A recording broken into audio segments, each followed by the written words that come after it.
Benedict, kumusta ang seguridad dyan sa Senado?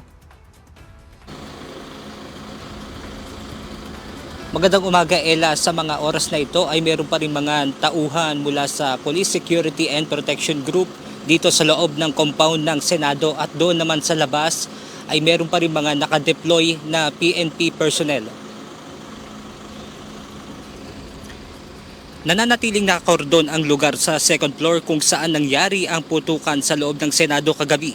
Sa video na ibinahagi ni Atty. Israelito Torion, makikita ang pinsala sa salamin matapos tamaan ng mga bala.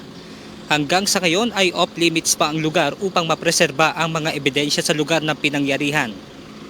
Bandang alas 9:30 naman kaninang umaga na magtungo sa Senado si Atty. Jimmy Bondoc, ang legal counsel ni Senator Ronald De La Rosa. Ayon kay Atty. Bondoc, nakatakda sila mag-usap ni Senator Bato para sa legal remedy na kanilang hihilingin sa Korte Suprema. Well, that's why I'm here now. We're still going to plan kung kami ay mag-sisik again for the interim reliefs as promised by the Supreme Court, which was still available as stated in their order. Pinabulaanan man ng abogado ang balita na nakalabas na ng Senate compound ang senador. My knowledge is that he's here and has no plans of leaving. But let me check for you para may personal knowledge ako. Sa kabila naman ng nangyaring gulo sa Senado kagabi, balik na sa normal ang pasok ng mga empleyado.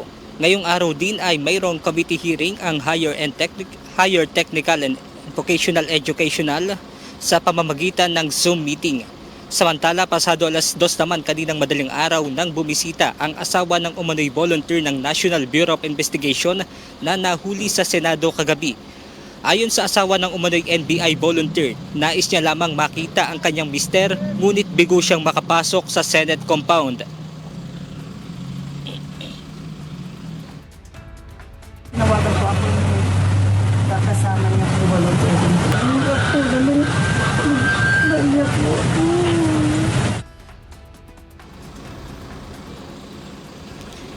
Sa social media account ni Senator Amy Marcos, sinabi nito na may isang NBI volunteer na hinihinalang kasama sa nagtangkang pumasok sa loob ng Senado ang nahuli.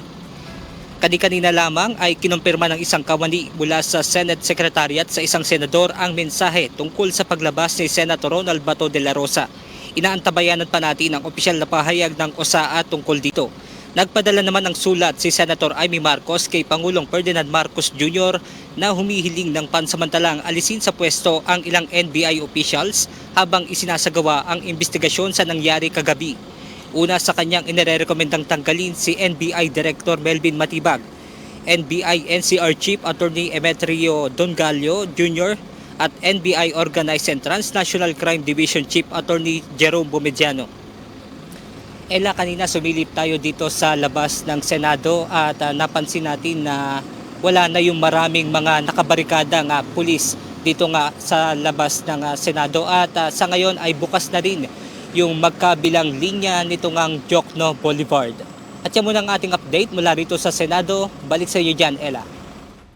Benedict, sino at ano ang pagkakakilanlan ng taong sinasabi na taga-NBI dahil nagpahayag si NBI Director Matibag na hindi nanggagaling sa kanila yung pagputok na yon?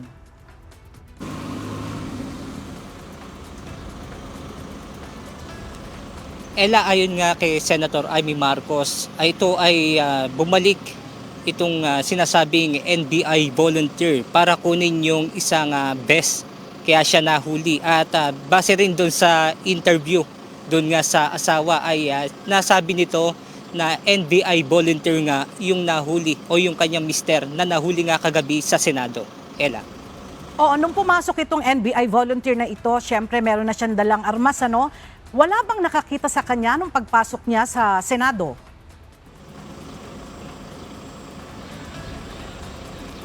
Ella, wala pa tayong masyadong impormasyon patungkol dyan, pero nagbawa silang lamang tayo doon sa interview kay Senator Amy Marcos, at yan yung patuloy na aalamin nga ng mga senador. Isa na nga dyan, yung kapatid nga ni Pangulong Ferdinand Marcos Jr. Ella. Alright, maraming salamat, Benedict Samson.